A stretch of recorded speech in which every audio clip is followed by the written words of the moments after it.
যুদ্ধ চাই না, আমরা দেশের মানুষের অধিকার চাই। আর যদি একটা গুলি চলে, আর যদি আমার লোকের উপর হত্যা করা হয়, তোমাদের বর কাছে আমার অনুরোধ রইল, প্রত্যেক ঘরে ঘরে দুর্গ করে তোলো। তোমাদের যা কিছু আছে তাই নিয়ে শত্রুর মোকাবেলা করতে হবে, এবং জীবনের তরে রাস্তাঘাট যা যা আছে সবকিছু আমি যদি হুকুম দেবার নাও পারি, তোমরা বন্ধ করে দেবে।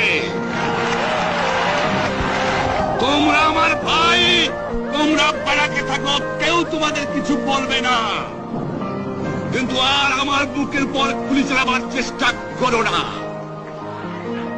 ভালো হবে না। 7 কোটি মানুষকে দাবায় রাখতে পারবো না। আমরা যখন মরতে শিখেছি তখন কেউ আমাদের দবাতে পারবে না। যে পর্যন্ত আমার এই দেশের মুক্তি না হবে, খাজনা ট্যাক্স বন্ধ করে দেওয়া হলো, কেউ দেবে না। তবে অনুরোধ করছি, আপনারা আমাদের ভাই, আপনারা দেশকে একেবারে জাহান্নামে ধ্বংস করে দিয়েন না। জীবনে আর কোনদিন আপনাদের মুখ দেখা দেখি হবে না। যদিও আমরা শান্তিপূর্ণভাবে আমাদের ফয়সালা করতে পারি, তাহলে অন্তপক্ষে ভাই ভাই হিসেবে বাস করার সম্ভাবনা আছে।